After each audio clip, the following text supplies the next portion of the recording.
Selamat siang kepada Ibu Diah Purwanti Pujiastuti SPD selaku mentor orientasi pengenalan nilai etika instansi bagi pegawai pemerintah dengan perjanjian kerja angkatan 2 kelompok 1 dan teman-teman yang saya banggakan. Perkenalkan, saya Arinda Melani akan menjadi moderator pada siang hari ini. Berikutnya akan menyampaikan paparannya, yaitu Bu Indah Purwitasari SPD. Waktu dan tempat saya silakan. Terima kasih atas kesempatannya. Sebelumnya, Assalamualaikum warahmatullahi wabarakatuh. Kepada yang terhormat Ibu Diah Purwanti Pujiastuti SPD selaku mentor dari nilai dan etika instansi bagi P3K angkatan 2 pagi hari ini, yang terhormat kepada Bapak Ibu peserta orientasi pada pagi hari ini. Langsung saja, saya di sini ingin memperkenalkan diri. Nama saya Indah Purwitasari. Saya dari SD Negeri Tidar 3 Kota Magelang. Saya di sini akan memaparkan hasil laporan orientasi saya, yaitu pengenalan nilai dan etika instansi bagi pegawai pemerintah dengan perjanjian kerja Dinas Pendidikan dan Kebudayaan. Ya, sebagaimana yang kita ketahui ya Bapak Ibu, bahwa ASN di negara kita itu dibagi menjadi dua. Yang pertama ASN PNS dan ASN P3K, di mana setiap ASN baik PNS maupun P3K itu wajib mengikuti tahap orientasi yang diselenggarakan oleh pemerintahan kita. Dengan tujuan orientasi tersebut, yang pertama memberikan wawasan kebangsaan, etika profesi dan pengetahuan dasar. Kemudian yang kedua, membentuk ASN P3K yang sadar nilai, berintegritas dan siap mengaktualisasikan nilai berakhlak. Yang ketiga, memahami dan mengenal nilai dan etika dari instansi pemerintah. Khususnya kita semua sebagai seorang pendidik, bahwa menjadi seorang pendidik itu tidak hanya mendidik anak-anak didik, namun juga bertugas memberikan pelayanan yang terbaik, ya, pelayanan prima bagi entah anak didik maupun bagi wali murid itu sendiri dan semua warga sekolah. Jadwal orientasi yang sudah kita laksanakan yaitu dari tanggal 21 sampai dengan tanggal 24 April 2025, yaitu melalui pembelajaran daring pada unit kerja masing-masing. Kemudian yang kedua, agendanya dari tanggal 25, 28, dan 29 April, yaitu kegiatan mentoring. Dan yang ketiga, yaitu tanggal 30 April, kegiatan seminar yang kita laksanakan pada pagi hari ini. Di sini selanjutnya saya akan menjelaskan tentang visi misi Kota Magelang. Visi dari Kota Magelang itu sendiri adalah Magelang kota perdagangan dan jasa yang harmonis, humanis, nyaman, serta berkelanjutan. Kemudian misinya yaitu menciptakan masyarakat yang bermartabat, meningkatkan infrastruktur yang informatif dan berwawasan lingkungan, menciptakan keharmonisan antar umat beragama, meningkatkan sumber daya manusia yang berkualitas, meningkatkan perekonomian dan pariwisata yang berdaya saing, serta mewujudkan tata kelola pemerintahan yang baik. Di sini, visi misi dari Kota Magelang ini menjadi fondasi untuk kita bekerja dan bertanggung jawab sebagai seorang ASN yang profesional dan baik. Selanjutnya, kita akan membahas tentang visi misi dari OPD kita, yaitu Dinas Pendidikan dan Kebudayaan Kota Magelang. Visinya terwujudnya pendidikan Magelang cemerlang, cerdas, maju, iman, cemerlang. Misinya pelayanan prima di bidang pendidikan, kemudian pembinaan PAUD, pendidikan dasar dan menengah responsif gender, pengembangan sumber daya manusia pendidikan profesional, penguatan budaya literasi dan pengawasan pendidikan, serta membangun budaya akademik dan sosial berbasis nilai lokal. Jadi kita sebagai ASN harus berpatok atau mengacu kepada visi misi dari OPD yang kita tempati. Selanjutnya yaitu rencana hasil kerja yang saya susun dari unit kerja saya SD Negeri Tidar 3 Kota Magelang. Masa kontrak saya 2024 sampai dengan 2029. Harapannya ya Bapak Ibu, kita tidak hanya sampai dengan masa kontrak tahap 1 ini, semoga kita bisa berlanjut sampai dengan masa pensiun ya. Ya mungkin kita juga bisa berharap juga semoga Allah mempermudah P3K semuanya mungkin bisa diberikan kesempatan untuk menjadi PNS dengan mudah. Tujuan instansi yang saya tempati yaitu terwujudnya peserta didik yang berprestasi, beriman, berilmu, peduli lingkungan, kreatif dan kompeten dalam memecahkan masalah secara kritis. Nah, tujuan instansi ini tidak luput dari keadaan, dari kondisi unit kerja saya. RHK yang saya susun yaitu dari rencana hasil kerja pemimpin yang diintervensi, yaitu terkelolanya pengembangan kompetensi guru dan tenaga kependidikan. Untuk rencana hasil kerjanya, terlaksananya pengembangan kompetensi yang meningkatkan pembelajaran yang bermutu untuk semua. Aspeknya saya ambil kualitas ya Bapak Ibu. Kemudian indikator kinerja individunya, tingkat kualitas refleksi pelaksanaan pengembangan kompetensi, targetnya insya Allah ya 100% ya. Kegiatan dan tahapannya mengikuti kegiatan pelatihan mandiri. Nah, untuk outputnya sertifikat pelatihan. Di sini nilai berakhlaknya yang bisa diterapkan yaitu berorientasi pelayanan. Saya mengikuti pelatihan agar dapat memberikan layanan pembelajaran terbaik bagi semua tanpa diskriminasi. Karena peserta didik kami itu tidak hanya dari satu kalangan saja, tidak hanya dari satu kondisi saja, tapi beraneka ragam dengan entah ekonomi, pengetahuan, latar belakang keluarga dan lain sebagainya. Kemudian adaptif, saya terbuka terhadap pembaruan kurikulum, teknologi, pendidikan dan pendekatan baru yang diperoleh dari pelatihan. Kita sebagai seorang guru terutama ini tidak boleh terlalu saklek mungkin seperti itu. Jadi kita harus bisa membuka diri, kita harus bisa beradaptif dengan cara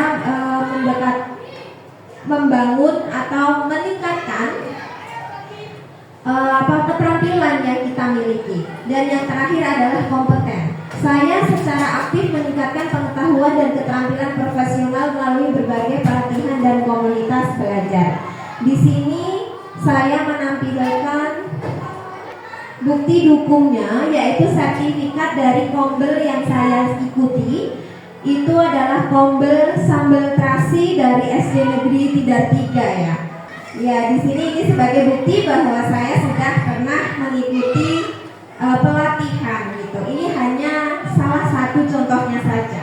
Saya mengikuti kegiatan diseminasi pembelajaran berdiferensiasi dan asesmen pembelajaran. Untuk RHK, salah satunya ini adalah tugas tambahan Bapak Ibu, yaitu terkelolanya penugasan tambahan guru dan penugasan tenaga kependidikan untuk mewujudkan pembelajaran yang bermutu untuk semua. Rencana hasil kerjanya terlaksananya tugas tambahan dalam mendukung pembelajaran yang bermutu untuk semua. Aspeknya kualitas ya Bapak Ibu. Kemudian indikator kinerja individunya, tingkat keterlaksanaannya pelaksanaan tugas tambahan, targetnya insya Allah ya 100%. Kegiatan dan tahapannya melaksanakan tugas tambahan sebagai guru piket di sini. Outputnya jelas, karena sudah melaksanakan tugas sebagai guru piket, maka saya juga membuat laporan guru piket gitu.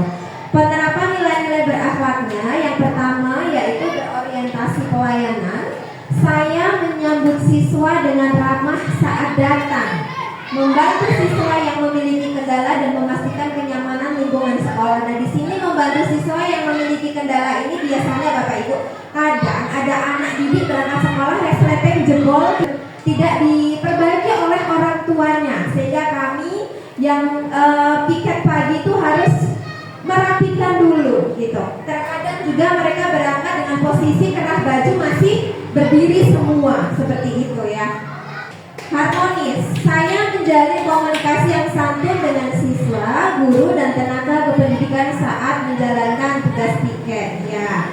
Kemudian kolaboratifnya, saya bekerjasama dengan guru piket lain, wali kelas dan kepala sekolah untuk memastikan keamanan dan ketertiban ya, supaya semua peserta didik baik berangkat maupun pulang itu aman, berangkatnya juga aman sampai sekolah, pulang juga kami pastikan mereka pulang dengan selamat tanpa ada hambatan suatu apapun. Ini bukti dukungnya ya Pak Ibu, sedikit narsis tidak apa-apa ya, ini sebagai salah satu bukti aja bahwa saya juga melakukan tugas tambahan sebagai guru PIK setiap hari Kamis Bapak Ibu.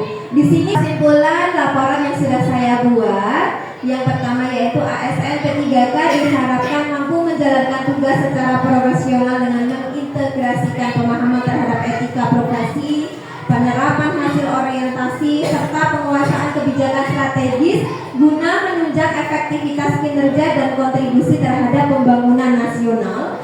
Kemudian ASN P3K diharapkan mampu untuk membuat program kegiatan yang meningkatkan karakter siswa sesuai dengan perilaku kerja berakhlak pokok seperti itu. Demikian laporan orientasi yang sudah saya susun. Mohon maaf apabila ada yang kurang sempurna. Saya mohon maaf. Kemudian juga saya ucapkan terima kasih untuk Bapak Ibu semuanya. Semoga memberikan manfaat untuk kita semua. Saya kembalikan kepada moderator. Berikan tepuk tangan yang meriah dulu ya. Laporannya yang sangat luar biasa.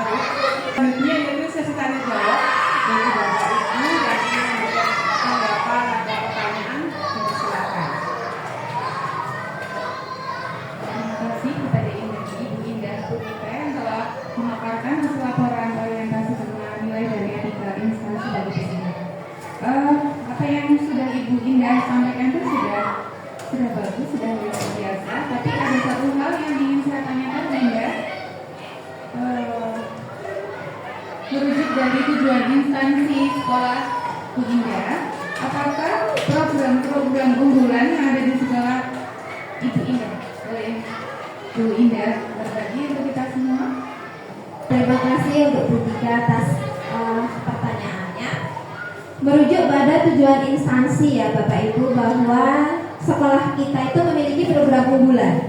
Sekolah kita itu berada di lingkungan padat penduduk, tapi yang mohon maaf orang tuanya itu kurang begitu memperhatikan anak-anaknya. Mereka bisa dibilang pasrah bongkoan kepada sekolah gitu ya. Nah itu karena melihat kondisi seperti itu, maka kami membuat sebuah program unggulan yang berjudul Batu Hitam, baca tulis hitung matematika gitu. Nah di situ terutama kelas 1 ya, terutama kelas 1 itu kan fondasi untuk fase berikutnya, membaca, menulis, menghitung itu fondasi gitu. Nah di situ kita menyaring anak-anak yang membacanya belum lancar, mungkin masih putus-putus ya, masih dandet, masih putus di tengah jalan, kemudian juga masih belum paham huruf A, B, C, D seperti itu. Nah itu kita saring, kita kelompokkan sendiri, kemudian kita buat sebuah kelompok yang bernama Batu Hitam itu, di mana guru-guru berkolaborasi memberikan pelayanan yang terbaik, membantu mereka untuk bisa lancar membaca sampai benar-benar lancar. Kalau untuk yang sudah lancar bagaimana? Kalau untuk yang sudah lancar, mereka akan digiring atau dibawa ke perpustakaan untuk membaca cerita-cerita atau novel yang ada di sana, sehingga karawitan ya di situ kami memiliki satu set alat karawitan ya, juga mocopan. Nah, masih banyak sekali unggulan yang program unggulan yang ada di sekolah kami seperti itu. Sudah cukup Erika? Terima kasih. Sudah cukup ya, teman-teman. Yang berikutnya mohon tanggapan dari Bu Dia selaku luar biasa sekali apa yang sudah disampaikan oleh Bu Indah. Memang setiap sekolah memiliki karakteristik masing-masing. Ada yang dia seperti yang tadi yang dapatkan tadi, mungkin tidak jauh beda dengan di tempat kami ataupun di tempat teman-teman juga ada sih seperti itu. Satu hal yang paling penting adalah saya menggarisbawahi dengan tugas dan tanggung jawab sebagai guru yang diberikan tugas tambahan untuk menjadi guru tiga. Itu sekira sepertinya sepele, tapi sebetulnya itu sesuatu yang memang harus dan butuh perhatian, karena yang namanya anak SD itu gurunya yang harus open. Jadi betul sekali kalau tadi ada anak datang dengan kondisi yang mungkin belum siap belajar dengan ya seperti itu, gurulah yang selalu mengingatkan. Jadi menjadi guru tiket itu bukan hanya sekedar tugas tambahan, tapi kalau menurut saya juga salah satu bagian dari kita menjadi seorang guru yang mengembangkan murid. Jadi kita itu memang harus selalu mengopeni dan memperlakukan anak-anak kita sebagaimana layaknya anak-anak kita sendiri. Kemudian yang lain yaitu terkait dengan tanggal sudah bagus. Semoga dengan guru-guru yang rajin berkegiatan di komunitas belajar, otomatis kompetensinya juga akan meningkat dan akan meningkatkan pula hasil belajar dari masyarakat juga. Tetap semangat dan terus lakukan yang terbaik. Terima kasih. Baik, terima kasih.